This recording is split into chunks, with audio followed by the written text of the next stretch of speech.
За би тэгээд энд нэг бас нэг зүйлийг хэлэхэд бол яг ер нь бол юм ингээд уншдаг. Тэгээд хамгийн одоо сайн асуулт бол тавьсан хүнд би энд нэг өөрийн бас нэг юм ном байгаа. Бидний энэ бол одоо ингээд бидний эрх чөлөөний мөрөөдөл юу болчих вэ гэдэг юм. Энэ бол Английн BBC телевизээр бол BBC агентлагаас гаргасан 3 ангитай баримт киноны орчуулга байгаа байхгүй. Баримт киноны 3 ангитай. Энэ бол маш анхааралтай уншвал маш олон юмыг энэ номноос мэдэж авч болохоор юм байна байхгүй. Өнөөгийн одоо энэ бодож сэтгэж байгаа энэ байдлыг ингээд хараад ийм бид нар бол маш хялбаршуулж ойлгохгүй оролдоод байгаа байхгүй. Хялбаршуулж ойлгох ямар ч бололцоогүй. Хялбаршуулж ойлгоно гэдэг чинь ердөөсөө түүхийг ойлгохгүй юм гэсэн үг байхгүй нэгдүгээрт. А хоёрдугаарт бид нар бол ямиг заавал сургаар шүтдэг. Сургаар бол одоо мөрөгдөг, залбирдаг. Яг энтэйгээ адилхан сургаар үзэн яддаг байхгүй юу? Сургаар үзэн яддаг. Энийгээ бид нар ойлгох хэрэгтэй байхгүй юу? Тийм байгаа учраас өнөөгийн бол одоо миний ойлгож байгаагаар Монгол улс бол яг өөрийнхөө бол дайсан нөхөр хоёрыг ялах га байж байгаа байхгүй юу? Өнөөгийн тийм учраас өнөөгийн бол одоо ингээд тэр залуучуудын одоо энэ хүмүүжил гэдэг чинь ер нь юу шүү дээ? Хүмүүжил гэдэг чинь тэр хүний амьдралыг үзэх үзэл, хүний бусдыг эх орондоо хандах хандлагыг хүмүүжил гэж нэрлэдэг байгаа шүү дээ. Эх орон ард түмэндээ хандах хандлагыг тэднэртэй тэр өөрийнхөө бол хувь зайг хүн холбож ийн үгүй юу гэдгийг энэ минь шалгуурыг хүмүүжил гэдэг байгаа.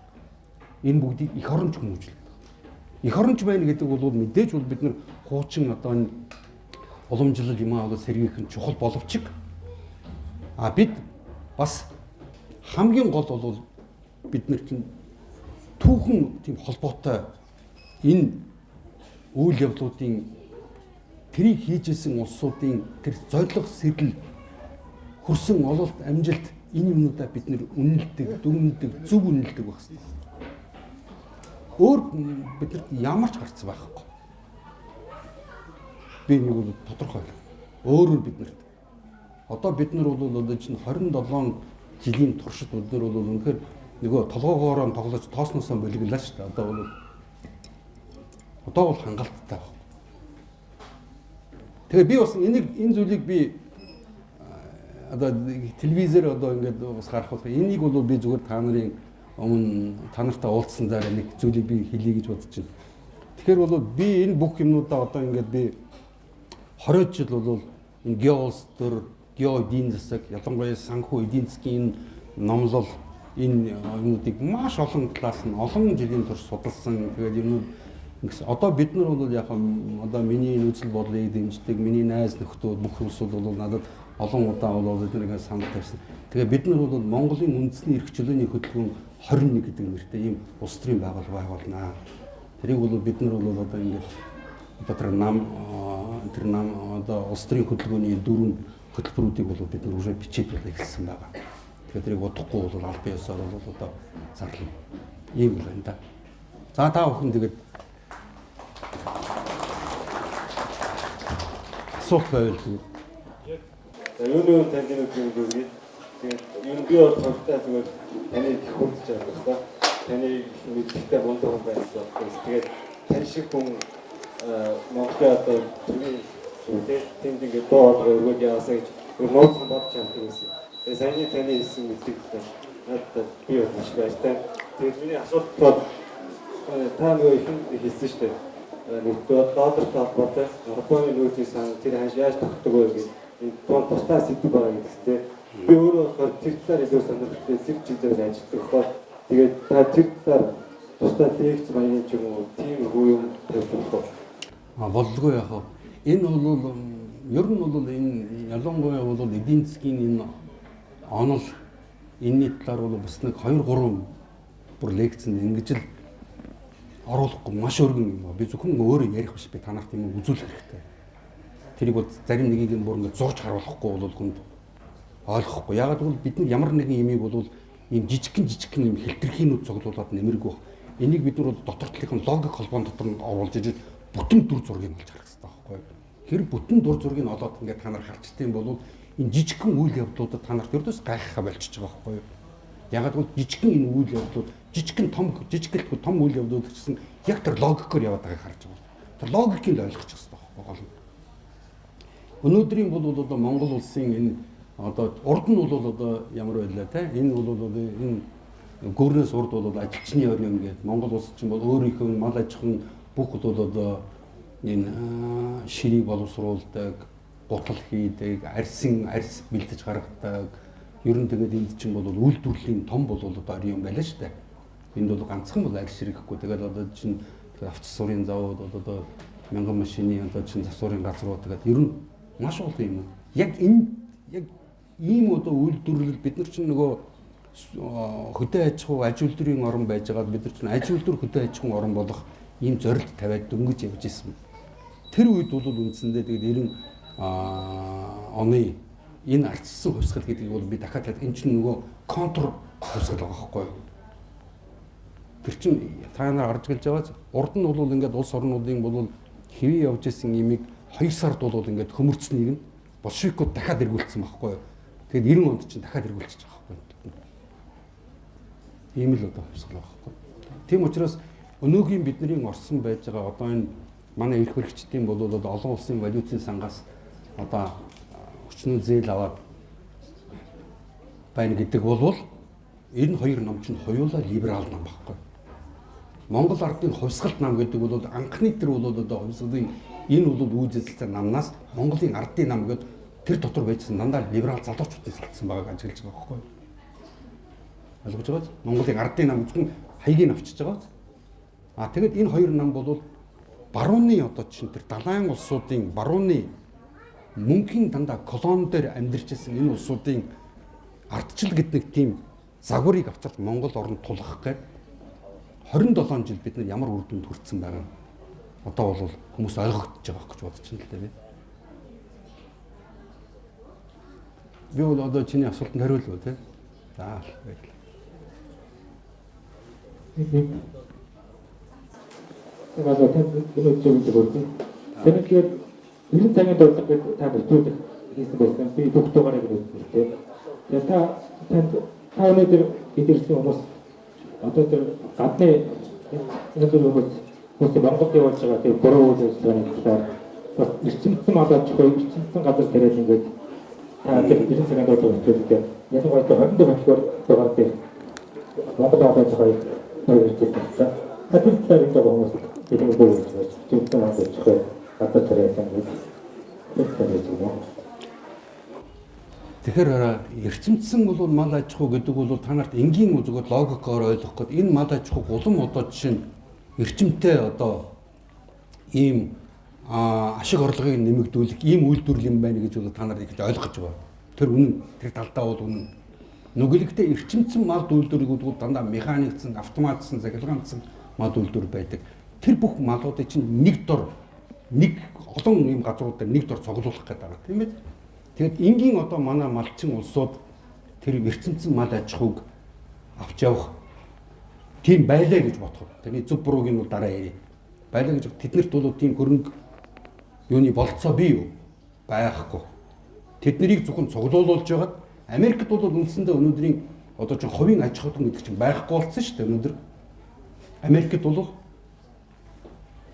би бас нэг хэдэн жилийн өмнө бас Incorporated Food гэдэг нэг тийм одоо Америкийн баримт киног бол би өөрийнхөө сайтн дээр бол тавьсан. Хүмүүс та нарыг зарим үзсэн баг. Тэр чинь корпорацчлуулсан хүнс гэдэг. Тэр чинь бол одоо чиний тэр яриад байгаагаар бол эрчимдсэн мал аж ахуй, эрчимдсэн одоо газар тариалан энэ төр гэдэг байгаа чинь үндсэндээ бол тэр чинь капиталын талд нөгөө үндсэндээ ховшилж байгаагаа өөрөө нэрлэлж байгаа байхгүй да. Ховжилж яах гэдэг бол хувь улсуудыг тэд нэр ховжилж яах гэж боддоггүй байхгүй. Хувь тэр хөрөнгөтэй одоо хөрөнгө капитал гэдэг имийг санаанаасаа бий болгодог одоо чинь дураараа гардаг юм. Ер нь бол одоо мөнгө гэдэг бол мэдээ солилцооны хэрэгсэл. Санхүү гэдэг чинь бол маш том хүч хэрэгсэл зэвсэг байгаа байхгүй. Тийм учраас чинь тэр улсуудыг янз бүрийн болов байдал руу шахаж оруулаад тэгээ ялангуяа одоо чинь за ертөнцийн газар тариалан ингээд эхэлдэм бол манай оронд чинь генийн өөрчлөлттэй хүнсний бүтээгдэхүүнүүд байж байна. Үндсэндээ тэгээд би генийн өөрчлөлттэй хүнсний бүтээгдэхүүнүүдээр бас манай төрийн яам намайг тэр ажлын хэсэг хуралдахтаа бол аваадсан л та. Тэн дотор бол 8 9 хүн бол сууж яхад би ганцаархнаа нэг тал байгаа байхгүй. Тэд нар урд дээрээс өгсөн тэр зааврыг зүтгүүлээд байгаа байхгүй. Би тэрийг хэлс Монгол улс Америк шиг 300 хэдэн сая хүнтэй биш ээ. Монгол улс маш эмзэг. Ердөөсөө насны туссан улсууд нь сая 600 орчим. Хэрвээ одоо чинь сонгогчдынхаа юугаар аваад үзвэл те. Тэгээ бусд нь хүүхдүүд. Бид нар тэгээд энэ бол одоо чинь манай бол байхад бол харцсангүй онгон дагшнаар одоо байж байгаа. Ийм байж байгаа та нар Америкийн одоо чинь Канадын эдгээр чинь бол нэг л улсууд байхгүй юм гэхээр олон нэртэй боловч нэг л одоо ашиг сонирхлын бүлэгтэй. Энэ улсуудын имийг бол та нар ногоон овсгал энэ төргээд одоо манай залууч ногоон юм энэ төр өмсдөх гэдэг. Тэр чинь ойлгож байна юм чинь намайг өөр аргаар гэдэг. Имийг өөрөөр нэрлэдэг. Тийм учраас ер нь эфемизм гэдэг нэг ойлголт юм. Имийг дандаа өөрөөр нэрлэдэг байхгүй юу? Би ямар нэгэн өөрийнхөө зал санааг чамд гоё сонсголонтой сонсогдохоор тэгтээ миний зорилго байгаа гэдэг чи мэдэхгүй байгаа байхгүй ямар зорилго. Тэгж явуулдаг. Тийм учраас бол эрчимцэн малж хуу имийг бол бид нар мэдээж эрчимжүүлж болно. Гэхдээ тэдний бодож байгаа шиг тэдний хүсэж байгаа шиг тийм байдлаар хийхгүй байхгүй. Бид нар хамгийн гол манай иргэд байнгын орлоготой арга шихэн ирээдүйд эсрэлтэй байх. Тэгээд монголчууд бол энэ эмзэг энэ хүн амын энэ бүтцтэй энэ оронд бол тэдний тэр бол туршигтаагүй бүрэн гүйцэд бол дүүнэлт юмуд нь гараагүй байж байгаа энэ одоо энэ генийн өөрчлөлтөд хүнсний бүтээгдэхүүнүүдийг авч хэрэглэнэ гэдэг чинь үндсэндээ бол сүүлийн үеийн судалгаагаар чинь ингээд үзэхэд бол хоёр дахь үеэс нь эхлүүлээд гахаа ялангуяа усан гахаа гэдэг нь тийм зүгээр бол манай гахаа тэгээд бусад одоо харах энэ төр дээр туршиж үзье. Яагаад эднэрийг бол эднэр дээр хүнсийг туршдаг гэдэг эднэрийн бол биологийн бүтэц тэр нэг эсийнхэн төвшөнд хүнтэй маш хархан байхгүй эднэр. Тийм учраас эднэр дээр туршдаг. Тэгээд тэднийг ингээд туршаад үзэхэд бол ганцхан бол чинь тэр генийн өөрчлөлтөд хүнсээр бол хооллож ирсэн. Хүмүүс чинь хоёр дахь үеэс эхлүүлээд үржихээ бичиж байгаа байхгүй. Эмэгчнүүд нь бол үр тогтох байж. Эрэгчнүүд нь үр тогтоочдохоо байж байгаа. Ийм аюултай юм. Өнөөдөр бол одоо чинь манай ингээд одоо энэ аяд ажилгүй байсан манай нарт том бол энэ бид нар энэ капиталист систем бид нар илүү хүмүүс байхгүй. Том утгаараа эдгээр чинь бол илүү хүмүүсээс салах ийм бодлогыг бол аачмаар салах тийм бодлого явуулаад шүү. Илүү хүмүүс байхгүй. Бид нар ажилгүй байна гэдэг нь ажилгүй байх ямар ч үндэслэл байхгүй. Хүмүүс бол бүгдээрээ сайхан амьдрах гэсэн, ажил төрөл хийгээсэн, тэр ажлаа бол үнэлүүлэх гэсэн ийм л хүсэл зорилготой байна. Тийм учраас бол би бол өнөөдөр юу боддгоо заримдаа нэг юм бодол орж ирд. Манайх бол одоо Орос Хятад хоёрын хооронд байгаа нь маш их хувь заяа байхгүй. Бусад юм далайн орон байсан бол байхгүй. Та нар манайхны нэг одоо улсуудын яриад байдаг шүү дээ. Далайн гарцтай бол Монгол улсад яа. Та нар далайн гарцыг ингээд гарах гот чинь тэнд бол одоо юу гэдэг хүмүүс хинтэр улсуудын төсөөлж байгаа шиг бүх юм нь бол аймаа шудрах тийм нэг тийм хинч юугаас ямар ч үнээр дураа өөрийнхөө хүссэн үнээр зарж урдаг дэлхийн зах зээл гэдэг тийм байх наа гэдэг тийм том дэлгүүр тийм байхгүй тийм юм байдгүй. А тэгээд бас нэг юм энэ дээр байна. Та нар одоо Сингапур гэж байгаа. Сингапурын бол ерөнхийлөгч юм байна. Төр засгийн тэргүүн юм байна. Сингапурын ерөнхий сайд гэж байсан шүү. Ерөнхий сайд ч юм уу гүйцэтгэх цэцлэгийн тэргүүн шүү. Тэр чинь одоогор Британий эзэн хаан баг, хатан хаан баг шүү. Елизавета тийм үү? Тэгээд мэдээж. Тэгээд одоо чинь энэ Формозын ард гэж байсан. Одоо энэ чинь Тайван болгочиход байна чинь. За тэгээд бол одоо чинь Макао чинь Хонконг байж чинь тийм үү? Эдгээр чинь үндсэндээ маш жижигхэн болоо нэ витрин гэж одоо юу гэдгийг витрины ус байхгүй. Зөвхөн бол одоо чинь тийм жижигхэн газар нутаг дээр тийм гоё сайхан юмар залуучуудыг юм зүгээр хошгруулах тийм юм байхгүй. Нэг хоёрдугаар бол Өмнөд Солонгос гэж байж байна. Өмнөд Солонгосын хамгийн сүүлийн үеийн авсан бол одоо чинь мэдээлэлэр чинь Өмнөд Солонгос өөрийнхөө саяхны бол Өмнөд Солонгосын ерөнхийлөгчийг ингээд бага олон улсууд гараад одоо чинь ингээд огцруулчлаа шүү дээ. Энэ бол би юу гэж судлаач нар таарч байгаа. Энэ бол өнгө төвсгөлийн нэг хэлбэр байхгүй юу? Цэвэр өнгө төвсгөлийн технологи байхгүй юу? Гэхдээ бол өнгө төвсгөлийн ямар технологи вэ гэдэг чинь та нар хэрвээ энийг одоо Өмнөд Солонгос чинь Америкийн нөгөө Пужин газар гаргах систем байгуулах гэдэг байгаа шүү дээ. Тэр бол хамгаалтын систем гэдэг нь тэр тоглооны систем байхгүй юу? Тэр чинь хоёр янзаар ажилладаг систем юм шүү дээ. Нэгдүгээр бол Тэгээд тэр системийн бодохтой зэрэг чинь Оросын болов одоо газар нутгийн үлэмжскийг нь бол радиустай багтааж байгаа. Хятадыг багтааж байгаа байхгүй юу? Тэгээд одоо Өмнөд Солонгост ч юм бол одоо Америкийн олон 60 хэдэн бол одоо чинь цэргийн баазууд байж байгаа шүү дээ. Тэгэд Өмнөд Солонгосын ард түмэн чинь тэрийг төсвийнхаа бол 385%-аар за 4%-аар ч юм уу төсвөөсөө тэжээдэг байхгүй юу? Тэр харийн армийг нэг Наполеон хэлсэн алдартай үг шүү дээ. Хэрвээ өөрийнх нь армийг тэжээхийг хүсэхгүй байгаа ард түмэн харийн армийг тэжээдэг.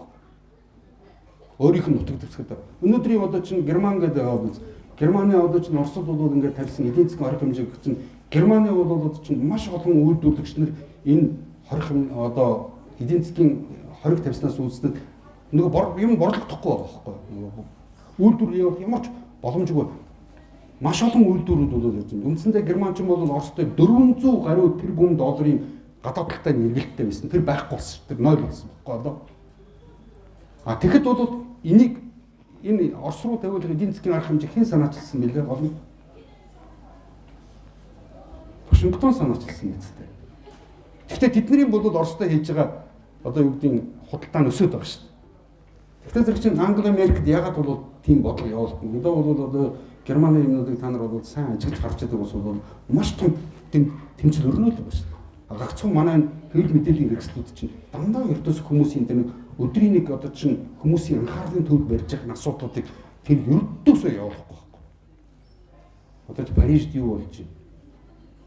Тэгээ би бол үндсэндээ телевизээр үзэхөө болоод бол олон жил болж байгаа. Харин зарим нэгэн одоо юмнуудыг бол хүн амтан уцмцаар энэ тэнд нь бид тодорхой тэг цагийн болохоор тэн дотроос үндсэндээ авах нь байхгүй байхгүй.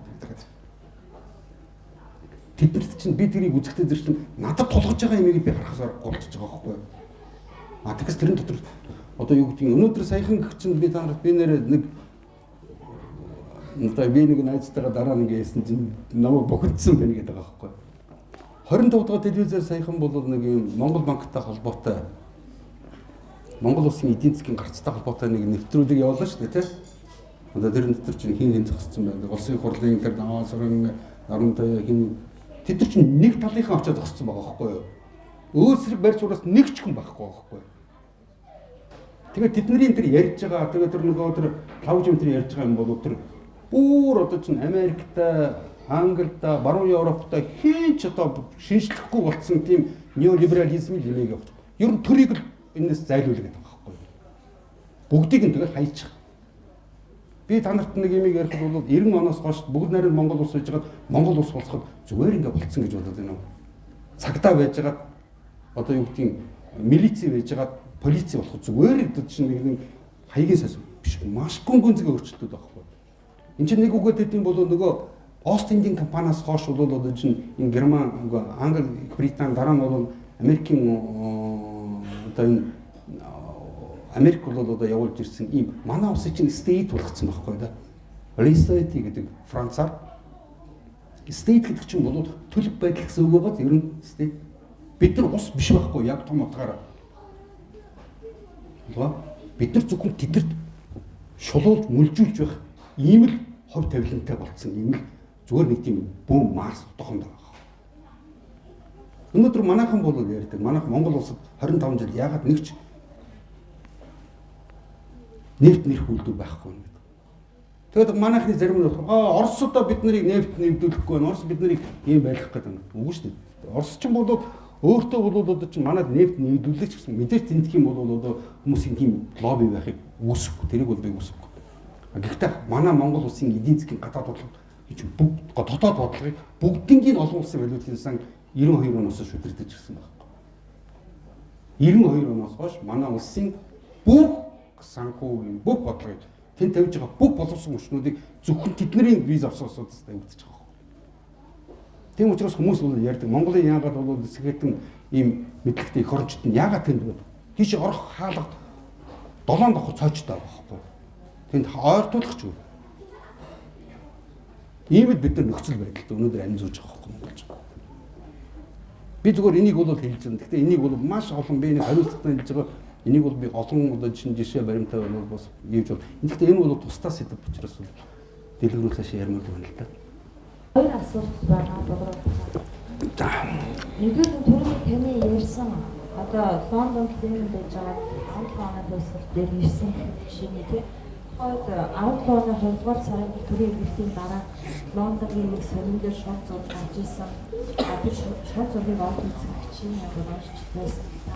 2 жилийн өмнө Оросд болсон ерөнхийдөө одоо Нобель хурал дээр бас айхтар хатуу хэлжсэн. Тэр хариуцлага Монголын телевизээр орчуулсан гэж яваагүй. Тэр бол одоо терроризм гэдэг хөтөлбөрөөр зогсоо.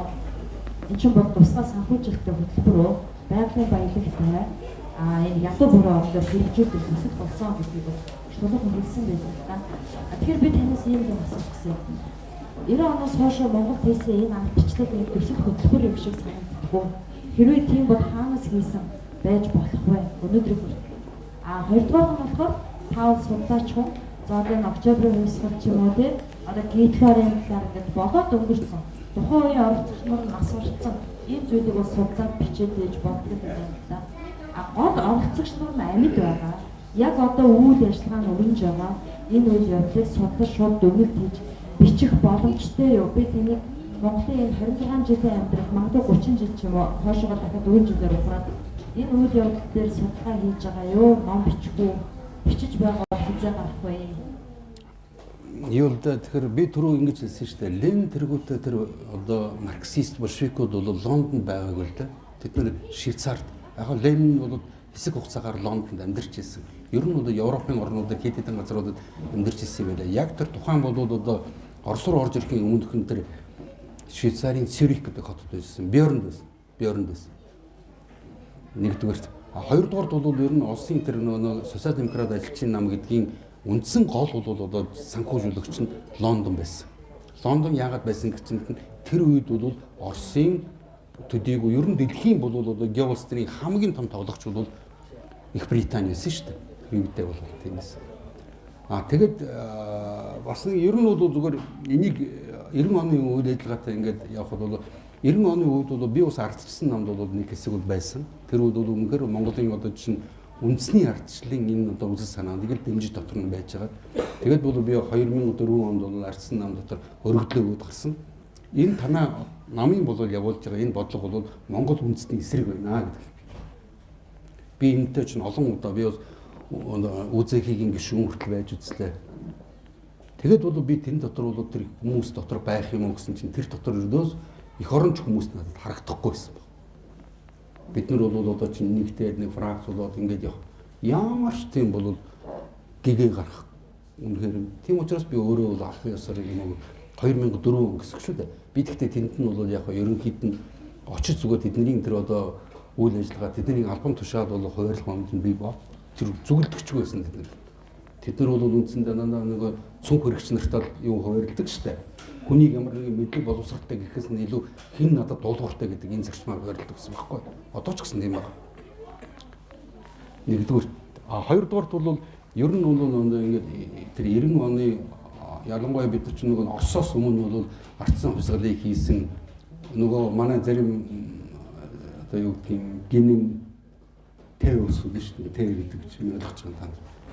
Тийм усууд багтаа зэрэг чинь 300 жилийн турш монголчууд эрхчлөөгөө олж авлаа энэ төр гэдэг. Та нар өнөөдрийн байдлаар бид эрхчлөлт улс орн байна. Байна уу? Тийм мэдрэмж төрж гин үү?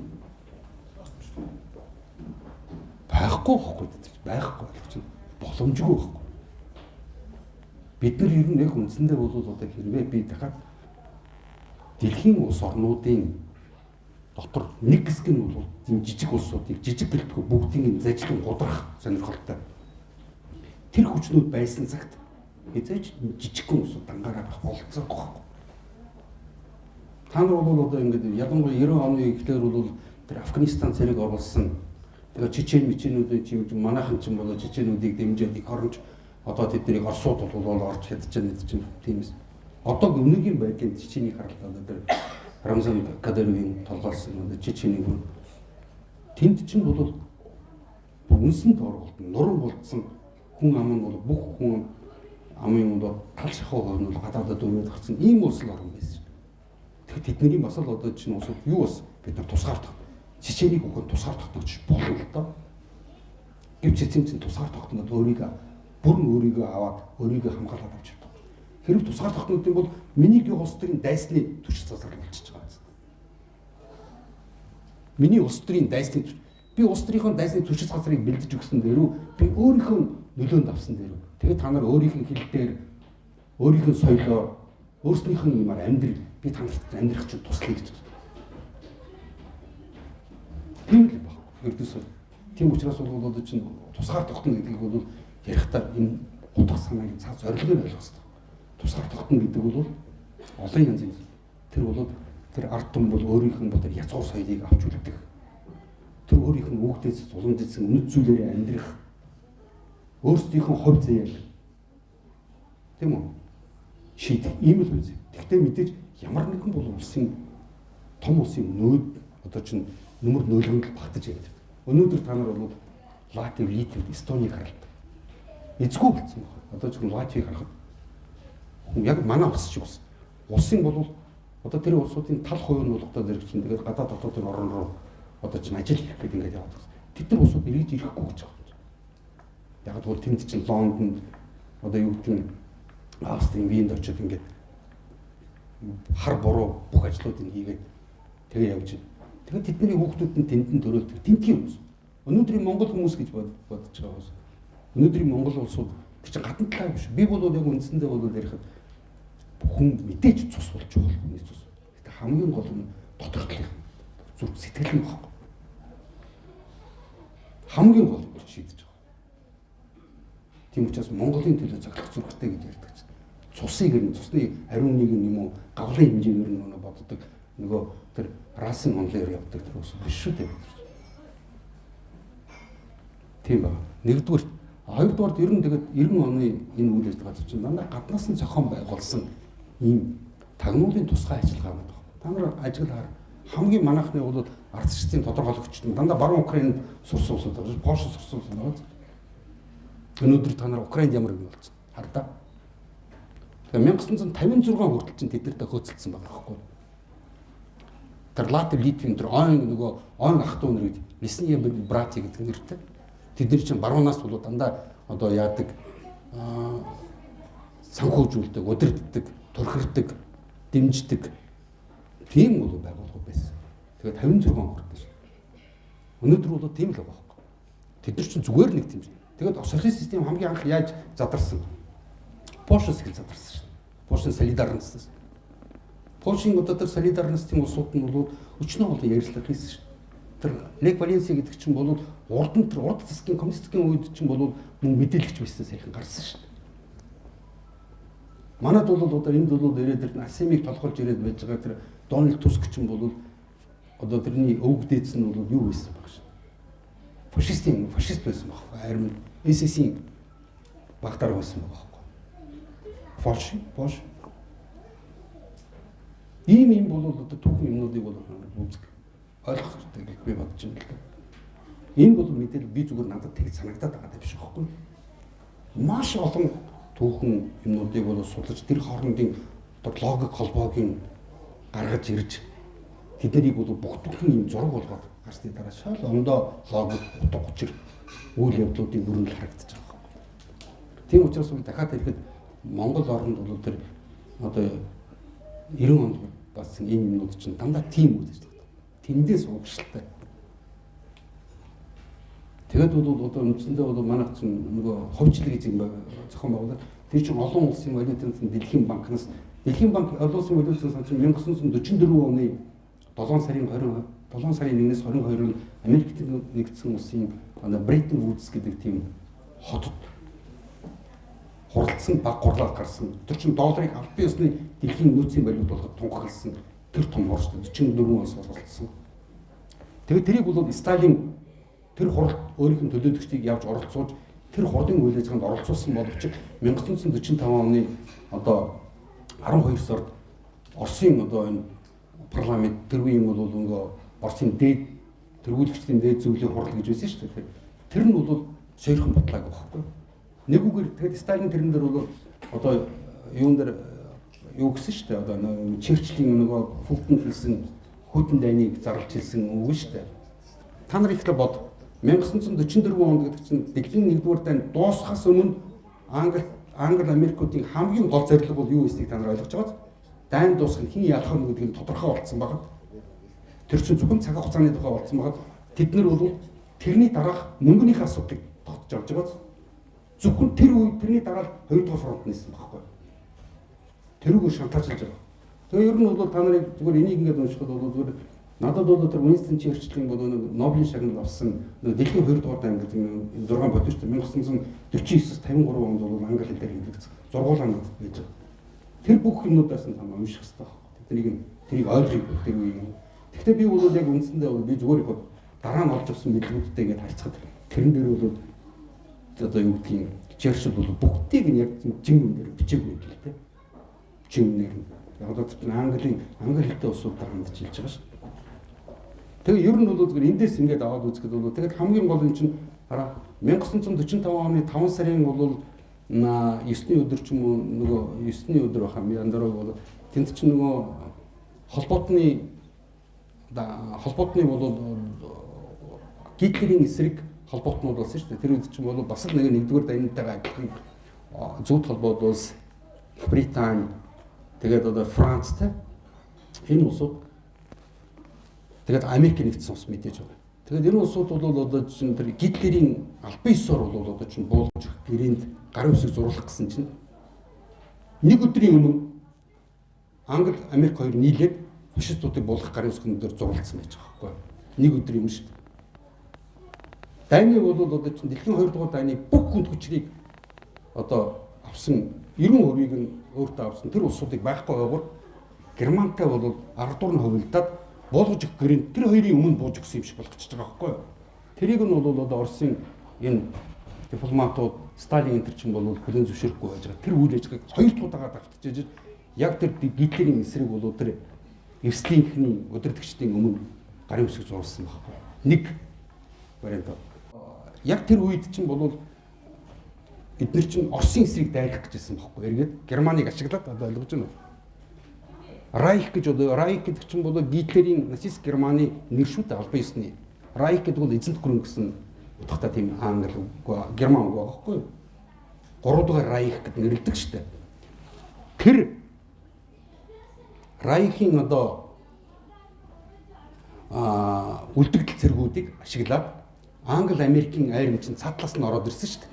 Нөгөө Нормандад бол десант болгоод тэр үеийн бол тэрэн дээр оролцож исэн улсууд нь болох тэр ямар ч эсэргүүцэлгүйгээр баг тийм үү маш бага одоо гарц хохиролтойгоор Берлинд ирсэн гэж байгаа байхгүй. Тэгэхэд бол би та нарыг нэг анхаардаг юм бол тэртээ тэргүй бол Орос бол Германыг бүрэн ялах нь тодорхой болсон байсан. Цааш нь Оросын айрын тэрүүгээр Европ твийг нэг фашистуудаас нь чөлөөлчих боломжтой байсан байхгүй. Тийм учраас чинь тэрийг нь бол Оросын талд өгөхгүй гэж тэндээс нь десант болгосон. Хоёрдугаар тэр десантын бол хамгийн гол бол нөхцлүүдийг нөгөө биелэхэд нөгөө Британуудын долларуудыг зөвшөөр. Доллар бол дэлхийн нөөцийн валют төстэй. Дэлхийн бүх гадаад худалдаа доллараар хийгдэх ёстой гэдгээр тийм л хүсэл тавьсан. Тэгээд Сталин тэрэн дээр бол бас яг тэр Фултон дэрсэн тэр ярилцлагын дараа бол өгсөн ярилцлагын дээр хэлсэн мөн бид нар бол одоо чинь барууны колон болох гэж 27 сая хүний амнасыг зарлаагүй гэж. Тийм учраас энд үлээж ер нь бол долларыг бол одоо чинь долларын тэр системд нэгдэн орно гэдэг бол барууны цэвэр колон болчихж байгаа. Ойлгож чинь те. Тэгтээ зэрэг чинь яг гэдэг бол ямар ч ард түмэн ямар ч хөдөлмөрлөд тэрнээс хийж байгаа хөдөлмөрийн эцсийн бүтээгдэхүүн манай улсын бүх баялаг тэдний зохиосон юмар үнэлэгдэх болчихно, илэрхийлэгдэх болчихж байгаа байхгүй. Тэгтээ зэрэг чинь тэднийхэн тэр зохиосон юмыг чинь тэдний үнийг нь наашин цааш нь болгоод тэдний чинь үнэтэй ч болгож үнгүүч болгож болчихж байгаа байхгүй. Тийм байдалд орж болдгоо. Та нар бол одоо ингээд Монгол улсын өнөөдрийн мөнгөний нэмэгдэлтийг гараад тэрэн дотор тусгаар тогтносон улсын мөнгөний нэмэгдэх ямар шинж тэмдэг байхгүй байгаа байхгүй. Тэрэн дээр зүгээр л гоё Чингисийн зураг байгаа болохоос тэр юугээр баталгааждаг, хаанаас гаргадаг байхгүй. Тэгвэл урд нь бол энийг бол Монгол банк тийм үү? Монгол банк нь энэ бол одоо чинь юу одоо энэ алт металл алт одоо чинь бусад одоо юмар ингээ баталгааж гадаад улсын валютаар баталгааж гэсэн тов тодорхой байгаа байхгүй. Өнөөдрийн Монгол улсын ганц баталгаа нь Америк доллар шүү дээ. Ийм нөхцөлд чинь бидэрт ямар ч гарц байхгүй, боломжгүй байхгүй. Нэг ухаантай хүн хэлсэн байдаг шүү дээ. Монголчууд одоо ингээд санал өгөөл одоо энэ зэрэг саналаад өгöl нэг гимиг нэг болохгүй юм нэг л янзаар хийгээд байгаа мөртлөө өөр дүн хүлээн гэдэг бол атгийн тэмдгийн шинж гэж хэлсэн байна. Нэг л аргаар оролдоод байгаа шүү. Тийм учраас энэ бүгдээс гарахын тулд чинь бид нар энэ бүгдийн тэр үзэл санааны удирдлагаас нь гарах хэрэгтэй байхгүй юу? Тэгжээж л бид нар сая нөгөө гэгээ хонглын үзүүрт гэгээ хасж байгаа байхгүй юу? Тэгэхээр эдний энэ аргаар нэг засах гэж ямар ч боломжгүй байхгүй юу? За би ингэж хэлэх байна да.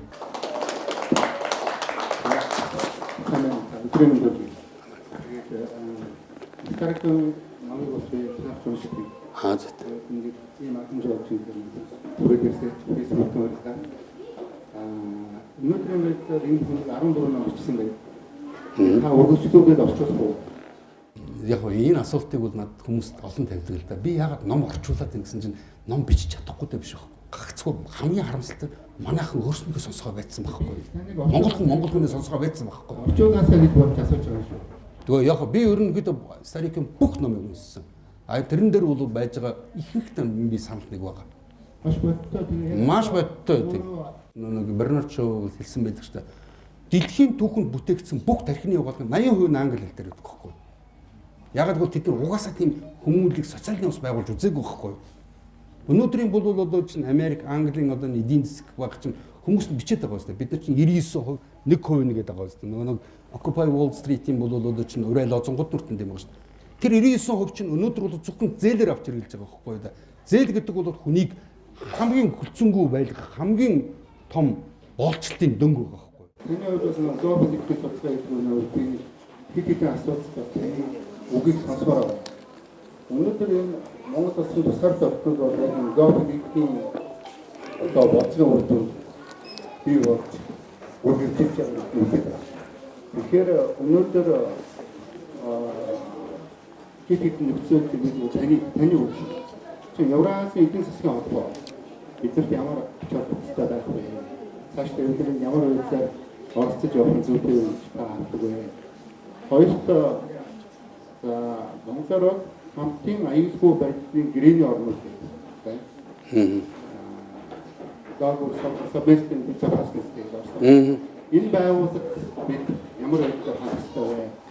Цаашдаа энэ бидний одоо бидний бодлого Монголын оролцоонд яаж харагдах вэ?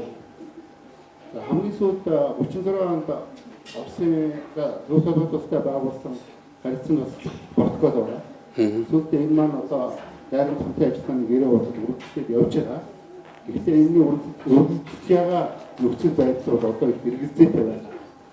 Тэгэхээр эдгээр нөхцөл байдлыг социалчийн хувьд товч. Тэр нь Монгол улсууд НАТОгийн гишүүн биш гэхдээ түнш байна. Энэ түншлэл бидэнд ямар ирээдүйтэй ямар ач холбогдолтой байж одоо Монгол улсын тусгаар үзэн үзүүлэх боломжтой вэ? Хамгийн сүүлийн асуултаас нь эхлээд хариулъя л да. НАТО бол үндсэндээ барууны орнуудын нөгөө нэгдсэн айр шүү дээ. Тэрийг бол 1949 онд бол дэлхийн 2 дугаар дайны дээрсэн би түрүү нэг цогц дурдаад өнгөрсөн. Тэгээд Уинстон Черчилль тэр дэлхийн 2 дугаар дайн дууссаны дараа Германы айрам өөрийн болоод Европт бол орж ирсэн айрмуудыг одоо Францын айрам, Германы айрам нөгөө Германы фашистуудын үлдэгдлүүд гэсэн үг шүү дээ. Тэдний зэвсгийг нурахгүй байжгаад Орос руу иргэд дайрах гэсэн баг шүү дээ. Тэгээд тэр чинь unthinkable гэж тийм бол appreciation гэж тийм нэртэй одоо санаанд багтамгүй явдал гэдэг нэртэй. Та нар бол одоо чинь Оросоор немыслимый гэдэг тийм цэргийн операц зохион байгуулах гэсэн байхгүй юу? Нэг үгээр хэлбэл түншээ ялалчаад гарын үсэг зурангуут нь ширээнээс босоог багт нь араас нь хутгалах гэж оролдсон байхгүй юу? Тийм учраас чинь бол энийг бол Сталин одоо чинь бусад бол одоо чинь Европын энэ одоо энэ социалист одоо энэ үзэлтэй энэ улсууд бол маш дондроос нь мэдээ одоо янз бүрийн мэдээлэл өгсөн учраас маш хурдан болол одоо тэр Европод бол байрлаж байсан тэр үеийн тэр сар хэдхэн сарын хугацаанд бол байрлаж байсан тэр Оросын цэргийн армийг шүүхгүй маш хурдан одоо тэр анги салбаруудаа бол нэгтгэж тэгж сая тэр ийм одоо араас хутгах шах тэр бол хүний санаанд багтамгүй ийм ой хотом ажиллагааг засан зогсоосон байхгүй юу? Та нар бол юун дээрээс Википедиарээс үзээрэй. Тэр үн байна л би үзсэн. Гэхдээ тэр бол зөвхөн тэрийг бол мэдээлэл авахмаар. Тэрийг бол гүнгэнзгийн судлаа гэдэг юм бол энийг бол англи дээр их хөвтөнд гарсан байгаа. Би бас олж авсан. Энэ бол яг англи дээр бол тэгээд ер нь бол Уинстон Черчилль бол 1945 оны тэр Потсдамын гэрээ одоо 2 дугаар 3 дугаар сарын ихэр бол өөрийнхөө тэр штабуудын дарга нарын зөвлөл гэдэг юм дээр бол тийм үүрэг өгсөн байт юм байна. Тэр ихтэй зэрэг чинь энэ 2 дугаар дайн дуусангууд эргээд Орос руу барих төлөвлөгөө боловсруул гэж. Тэгээд генералууд нь бол тийм төлөвлөгөө боловсруулад Уинстон Черчилль өгсөн байна. Тэгээд тэд нар болохтой зэрэг чинь бол Европод бол нэгдүгээр очсон байсан энэ холбоотны айрамуудыг одоо чинь Английн айрам, Америкийн айрам одоо бусад бол одоо чинь Германы одоо фашистуудын үлдэгдлүүдийг нэгтгээд нэг айрам нэг өдөрлөгт оруулаад тэгээд Оросыг бол гиндүүлэн дайрья гэж. Тийм бол төлөвлөгөө гэж. Тэгээд тэр чинь бол би дахиад хэлээд unthinkable гэж байгаа байхгүй юу? Unthinkable operation гэж байгаа. Тэр чинь энийг бол Оросоор немыслимые операции гэж байгаа. Монголоор болохтой зэрэг чинь санаанд багтамгүй юм ажиллагаа баг. Санаанд багтамгүй гэд нэрлсэн байгаа. Ийм ажиллагаа болсон. Тэгээд энэний дараа болохтой зэрэг бол би төрүүчийн нөгөө залуугийн асуултанд ингээд ирэхэд нөгөө 49 онд НАТО байгуулагдсан шүү дээ. 49 онд НАТО байгуулагдсан 53 онд Варшавын гэрээний улсууд тэрний эсрэг хариу болгож баригдсан байхгүй юу? Тэгээд 1990 онд чинь 90 онд Варшавын гэрээний улсууд одоо чинь татан богдсон шүү дээ. Өөрснөө татан богдсон. Тэгэхэд одоо батал НАТО байгаад байгаа биз? Одоо бол өнөөдрийн байдлаар чинь коммунизм байхгүй болсон шүү дээ тэд нэр.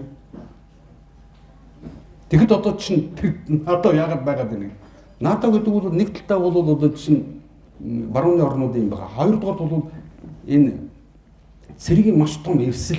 Энэ бол одоо чинь Европын одоо тэр Прибалт одоо чинь Бат орчмын улсуудыг хамгаалж байгаа юм шиг мөртлөө үндсэндээ бол тэрийг бол эзэлсэн байгаа байхгүй. Харин айрын ордыг эзэлсэн байхгүй. Латв, Литвүүд ч хамгаалаад байгаа биш байхгүй. Нэг хоёрдугаарт чинь НАТО бол маш том мөнгөний яруулах нөхөө байгаа байхгүй. Орос бол дайрах гэж байна гэдэг бол одоо чинь энэ одоо юу гэдэг энэ бочуурлыг хичнээн сайн бол энэ галыг үлээж хөөрөгдөж чадна. Төдий хэмжээний мөнгө төсвөлүүлж авч байгаа байхгүй юу? Та нар бол сонссон биз дээ. НАТОгийн одоо чинь генералууд нь зүгээр одоо гольф тоглох гээд ингээд онгоцоор өдөртөө яваад гольф тоглолцоод буцаад ирдэг. Тийм их хэмжээний яг тэр хүмүүсийн тэр өндөр албан тушаалтууд улсуудын хангамж амьдрах арга нь болцсон байгаа байхгүй юу? Нэгдүгээр. За тэгээд хоёрдугаарт нь болохтой зэрэг түрүү ярьлаа шүү дээ. Оросын бол одоо энэ Галийн холбоо гэж хэлсэн, дараа нь бол эдийн засгийн холбоо гэж хэлсэн те. Энэ бол мэдээж энэ бол Монголын одоо чинь өнөөгийн хэрэгчид энээс бол одоо ямар нэгэн байдлаар зайгаа барихын тулд чинь манайх чинь нөгөө байнгын төвийг сэх статустай болно гэдэг чинь Монгол улс бол энэ бус нутгийн интеграцлалд оруулахгүй гэсэн санаа байхгүй гол нь. Элбэгдэрч өөрөө тэгээс хэлсэн шүү дээ.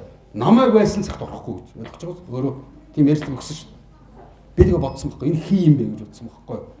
Намайг байсан цагт гэж байгаа. Монголын ард түмэн миний ашиг сонирхолтой болсон шүү дээ. Тэгээс нэг хүнийг байсан цагт. Зүгээр яг тэрийг бол би элбэгдэрч хүнийх нь өгдөг. Би зүгээр тэр ус төрчийнх нь тийм байр сууриахын эсрэг бол би тэрний өдөр хэлсэн үг яавч эвнэрч чадахгүй л дээ. Ер нь бол ингээд би дахиад хэлээ ш.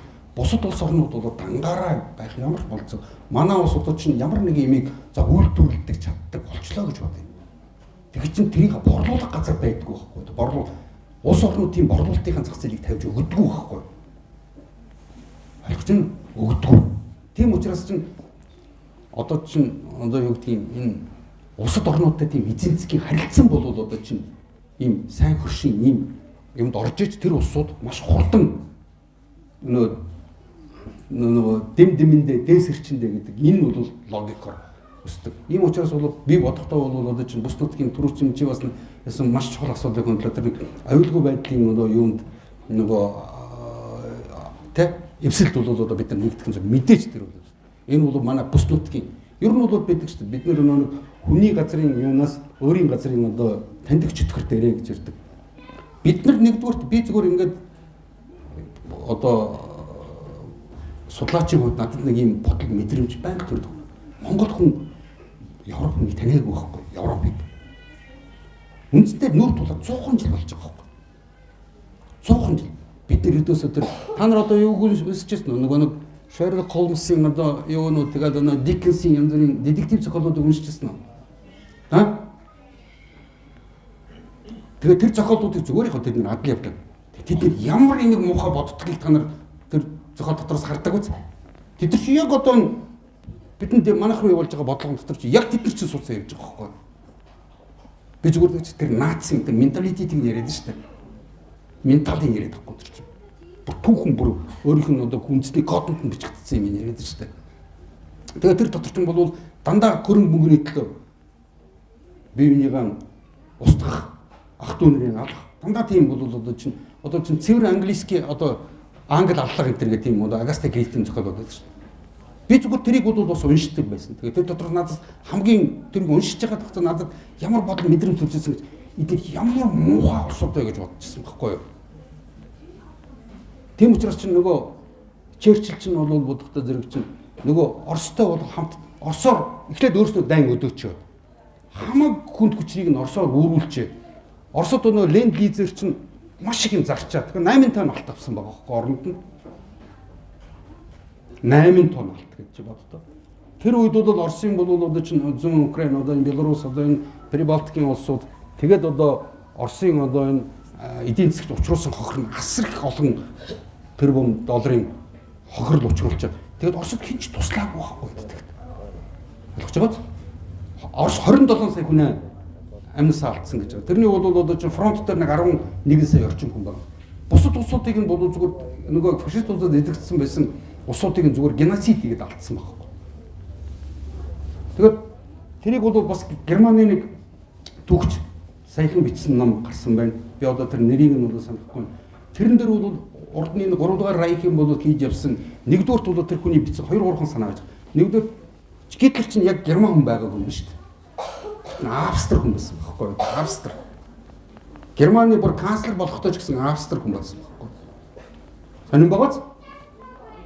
Нэг хоёрдугаарт бол дорн дахир руу хийсэн энэ бол одоо дайн төрөмгийд бол 30 сая хүнийг дор хаяж устгах тийм дайн байсан. Урд нь бол дэлхийд дээр дайн олж исэн олон 100 мянган удаа. Гэвч тэр дайн бол ердийн дайн хүнийг нь устгах тийм зорилго тавьж байгааг байхгүй юу? Одоо бол та нар одоо чинь ингээд байгаа Украины одоо чинь одоо фашист арчлагчд нь юуд орилоод байгаа гэсэн чинь Оросуудыг та нар бол монголчууд ордуунууд гэж орилоод байгаа үстэй. Бид нар болохоор европчууд гэж орилоо. Тэгж байгаа шүү дээ бид нар чинь. Оросуудыг бол одоо чинь англичууд, Оросууд одоо юу гэдгийг энэ барууныхан одоо энэ ялангуяа энэ Европт үеийн тэр баруун Европынхан бол харахтаа тийж монголууд гэж харж байгаа байхгүй энэ ордуунууд гэж харж байгаа байхгүй. Мэдээж бол манай энэ Оросууд олон 10 жил бол хамтдаа байсан. Тэгээд одоо чинь манай түүхэн шалтгааны удаас чинь маш олон бол одоо чинь Аз цус холилдсон ийм улсууд. Тэгээ бидний чинь яг үндсэндээ маш олон юм дээр бид чинь нэг өнцгөр юмыг хардаг байхгүй. Тэгээд яг одоо Орос чинь 134 ястан үндэстэнтэй ийм том холбооны улс байгаа шүү дээ тийм үү. Тэгээд тэднийг жинхэнэ Орос хүн гэдэг ингээд ярихад бол хүнд нэг тийм нэг өр нэгэн улс байдаг байхгүй юу. Юмд өрөвддөг, юмыг хайрладаг. Тэгээс тэдний бол одоо юу гэдэг нь бусад та нар бол барууны орнуудад төгссөн улсууд мэдж байгаа. Гагцгүй мөнгөөр хардаг шүү дээ бид нар. Ээж аваагаа бол одоо чинь байранд нь орцуулаад ээж аваагаа асрамжийн газар тавьж төгсөж байгаа юм. Тэдний хувьд нормал тэдний тийм байхгүй. Энэ бол байх л хэвээр. Ингэж л байсан. Урд нь ч ингэсэн одоо ч би ингэ таашдаж ингэж ийн гэсэн ийм л байлаа. А тэгэхэд бол бид нар бол ондоо байхгүй. Бид нар чинь Аз, Евразийн ард өмнөд байхгүй. Бид нар ондоо байхгүй. Бид нар бол үг дээдсээ сонсдог, хүндэлдэг. Тэднийхэн төлөө амьдрдаг усуд байхгүй. Тэгэхээр чи бид нар бол ердөөсөө юм одоо юу гэдгийг түүхэн бүр ментальны ондоо усуд байхгүй. Имийг амьдралыг үзэх бидний байр суурь, бидний ёс суртахуун. Тэдэрт ёс суртахуун гэж юм совест гэдэг үг байдгүй гэж боддог юм байдгүй. Тэгээ ийм л миний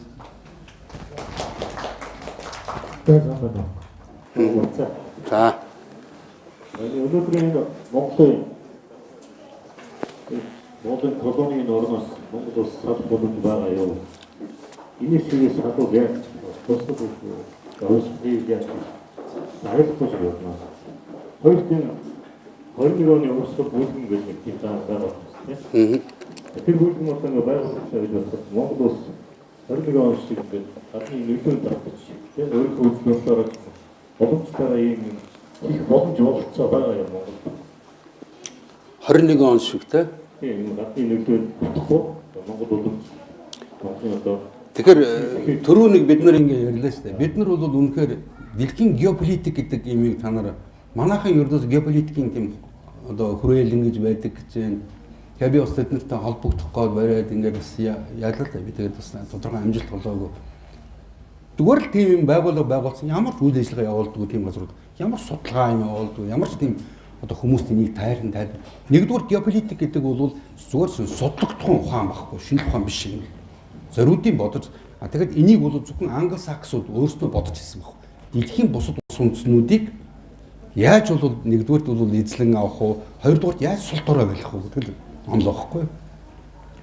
Та нар нэг юм ажиглаад байгаа одоо ингээд дэлхийн одоо чинь нэгдүгээр бусад ард түмнүүдийн хоорондын бол 8 одоо энэ гадаад худалдаач чинь гагцхүү өөрийнхөө мөнгөөр хийдэг болсон. Өөрийнхөө мөнгөөр хийнэ гэдэг чинь тэднэрт бол маш их давуу тал байж байгаа байхгүй үндсэндээ. Нэгдүгээр ягаад бол би одоо чинь бол зүгээр ингээд төв банкнаас өөрийнхөө бол одоо холбооны нөөцийн банкнаас хэвлэсэн доллар гэдэг энэ мөнгөөр зүгээр л одоо чинь тэрийг одоо хэвлүүлэхэд 6 цент ч үт юм уу те. Тэгээ дээр нь бол би $100 гэдэг ингээд нэггийн тоотой 2 юм тэгтэй мөнгөөр ямар нэгэн чамаас бусад улс орнуудаас Хятадаас одоо зүүн өмнөд Азийн орнуудаас одоо энэ ойрхон орондоос одоо юу гэдэг бусад газруудаас баялагын авах та бодтой юм авч байгаа. Хоронд нь тэгээ цаас өгч байгаа байхгүй ойлгож байна. Зүгээр тэгээ бичсэн. Тийм тэгэд чи тэрийг авахгүй байгаад үзэлдэ. Чи тийм өгөхгүй байгаад чи тэгвэл ардчсан болно. Чи цусд дарангуй л. Тэд нар чинь бүгдээр ингээд олон нийтийн мэдээллийн хэрэгслүүдийг бүгдийг гарцсан барьсан тэрүүгээрээ орилдог л хамгийн гол нь тэр л байхгүй. Одоо та нар бол үндсэндээ бол тэр Трампын эсрэг бол одоо ингээд энэ неолибералистууд ямар амар гүтгэлэг зохион байгуулж байна. Бүх манай түүхийг яг тэгж одоо гүтгэцсэн байхгүй. Агагцоо бидний ихэнх нь бол энд ингээд үнэмшээд тэгээд бүр ингээд буруу сонголт хийгээд буруу юм яриад ингээд өөрснийгөө бол ийм хүнд хүчээр байдалд хийцэн байгаа нь өрөвдөлтэй. За би тэгээд чиний асуултанд харахад ер нь бол Монголд бол одоо чинь ховсгал гэж тэрийг бол одоо юу гэдгийг яг одоо ховсгал гэдэг бүр жинхэнэ тэр утгаар нь бол ярих би бол хэцүү. Би бол тэрийг бол сайн мэдэхгүй юм. Нэг тэр бол ер нь бол миний өөрийн байр суурийг би ярьж байгаа шүү. Ер нь миний өөрийн бид нар бол маш гүн гүнзгий өөрчлөлт хийх хэрэгтэй. Агагцгүй эндийг бол энийг маш гүн гүнзгий ойлгож ухаарсан улсууд нэгдэх хэрэгтэй байхгүй юу? Тэгжээж бид нар өөр биднэрт арга байхгүй. Агагцгүй бид нар бол одоо хэрэг тэгдэм бол үнэхээр бол одоо биднэрт тийм боломж байгаа. Биднэрт бол геострим байршлын хувьд бол маш аятайхан байрлалтай. Гаднаас биднэрт ямар ч Монгол улс цэргийн интервенц орох болцоогүй. Тийм байхгүй юу? Гол. Тэгэхээр манай хоёр хөрш маань хоёулаа бол социалист чиг баримжаатай улсууд байж байна. Тийм үү? Одоо Орос бол социалист болох гээд үзээд байна шүү дээ. Одоо Орос бол өнөөдөр бол Путин бол яг гадаад бодлогынхаа хувьд ингээд яагаад байлаач гэсэн бол Орос ч юм ба ягаад Монголтой адилхан бол өөрснөө олон улсын валютын сан ер нь бол улсын ялангуяа одоо чинь олигархууд нь өнөөдрийнх нь Оросын эдийн засгийг барьсан яг хэвээр байгаа байхгүй өнөөдөр. Путин гарахтаа тэр чинь манайх чинь хаантай юм шиг хаан юм шиг Путиний хүстэй бүгд болд юм шиг Путин чинь нэг л хүн байхгүй. Би тэгээд ингээд боддог. Ер нь зүгээр одоо чинь тэр Сталинийг энэ зүхээд ингээд хараагаад байгаа улсуудыг би өнөхөр генэнтэй байна гэж боддог байхгүй. Тэд нар 10 хүн ч өдөртөж чадаагүй хүн тэгж бодох байхгүй. Хүн бодвол ямар ч тийм өдөртөгч байлаа 20 хүн дээд нь 50 хүнтэй ажилладаг байхгүй. Оросын яаж тэр олон сая хүнтэй ажиллаж чадах юм бэ тэр чинь боломжгүй байхгүй байхгүй. Тийм учраас чинь тэр чинь заавал хамтын тийм одоо бодлого иймэр явдаг байна. Тийм учраас бид нар ер нь бол гарцаагүй энэнийг бид нар зорилгоон болгоод тавихаас юу мэдээж бол алга хөрвүүлэхийн хооронд энэ болохгүй. Миний зүгээр харж байгаа миний зүгээр одоо чинь бодож байгаагийн хамгийн гол бидний одоо чинь дотоод энэ тэмцлийг хамгийн нэг том саад нь болохоор манай дотоодынхын нэг генэнтэнүүдтэй тэмцэх хэрэгтэй байхгүй юу?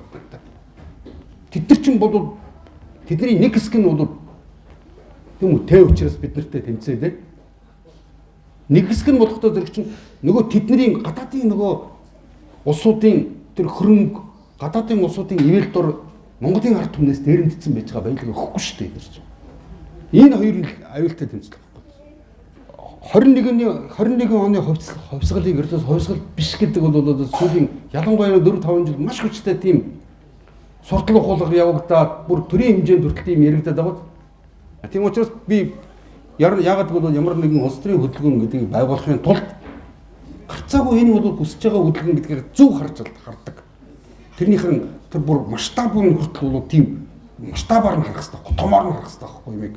Хэдэн 100 жилээр нь би тийм учраас бол энийг бол 21-р зуун гэж бол би үндсэн хөдөлгөөнд нэрлэе гэж.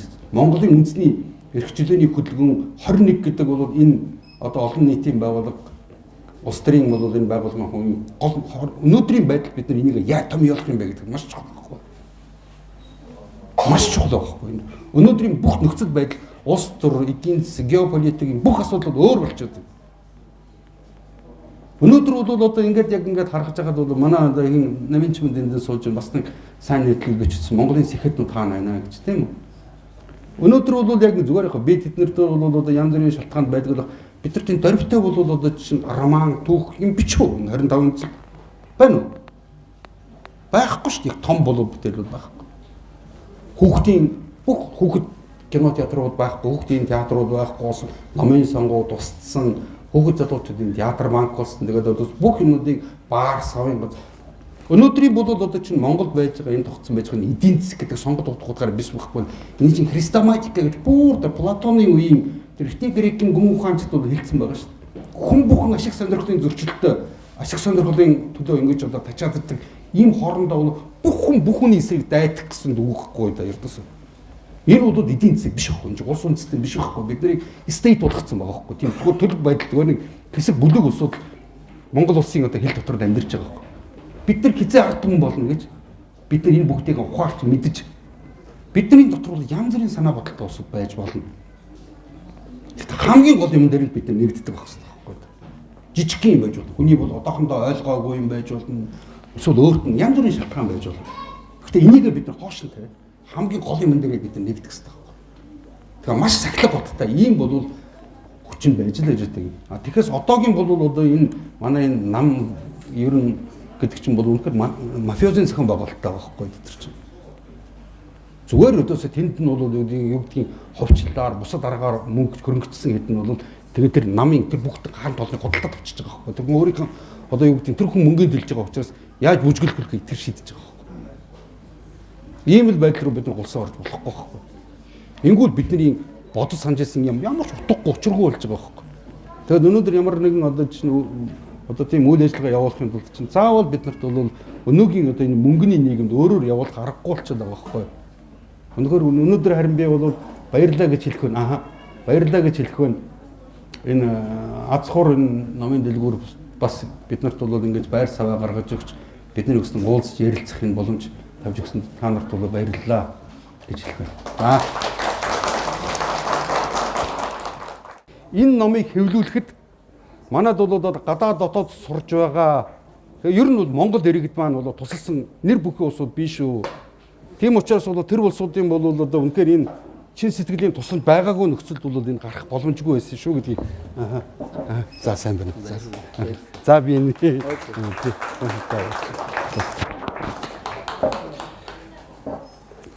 за тийм байгаа шүү гэдгийг бол би хэлэх байна.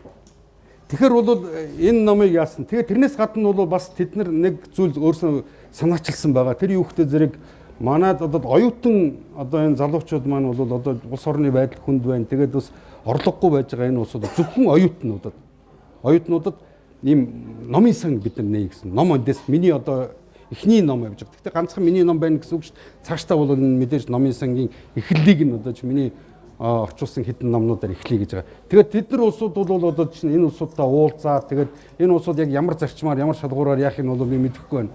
Тэгээд тэр улсуудтай аваад энэ номыг аваад одоо өөрснөө үнгөө гэрээрээ аваад уншаад буцаагаад ингээд гэдэг ийм бол залуучуудын дунд бас юу явуулъя гэсэн юу байна да. Тэгээд бас нэг ном захиалсан улсууд биш үү? Ерөн зүгээр яг номыг захиалж авъя гэж бол янз бүрийн байдлаар утас муцаар ярьсан, Facebook хүмүүсээр ярьсан. Тэр улсуудын юмыг болохоор дараа энэ үйл ажиллагааны дараа гарч байгаад бүгдээрээ шийдээ. За яа. Тий. Тий. Тэгэхээр бол энэ дотор бол яг энэ чинь угаасаа юуны газар учраас энд байж байгаа бас нэг хэдэн нэг 20-30 ном өгсөн байгаа хэвээр. Эдний дэлбэрийн нэмэгдэлтэй өмнөр нь авах хүмүүс юм л тэгэл аваад. Угаасаа энэ ном айгүй яг бидний нөгөө нөхцөл байдлаар айгүй баг цөөхөн хөвлөгдсөн баггүй да. Тийм учраас бол энэ бол одоо юу гэдэг нь зарим урд нь бол саяхан та нар ингэж байгаад өнгөрсөн жилийн хугацаанд болохоор манай үндэсний мөнгөнд дэмжигтийг доллартай харьцах шиг 2 дахин унгацсан байж байгаа зү тийм үү?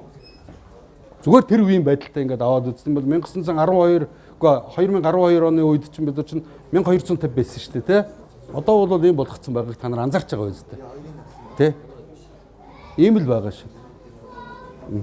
За ингээд та бүхэнд бол дахиад бол баярлалаа. Тэгээ яг хөө ер нь бол тэгээд бид нар ингээд бас тодорхой хугацаанд бол өөрснөө ингээд бичлэг хийдэг болоод бас гуулцдаг, ярилцдаг. Тэгээд энэ номыг уншсны дараа болохоор бол бас тодруулах, барих тэгээд одоо хилцүүлэг маргаа мэтгэлцэн бол бид нар явуулж болно шүү дээ угаасаа. Тийм учраас бол тийм бол үйл ажиллагааны энэ зөвхөн эхлэл нэмшүүл гэж хэлэх байна да. За ингээд та бүхэнд амжилт хүсье.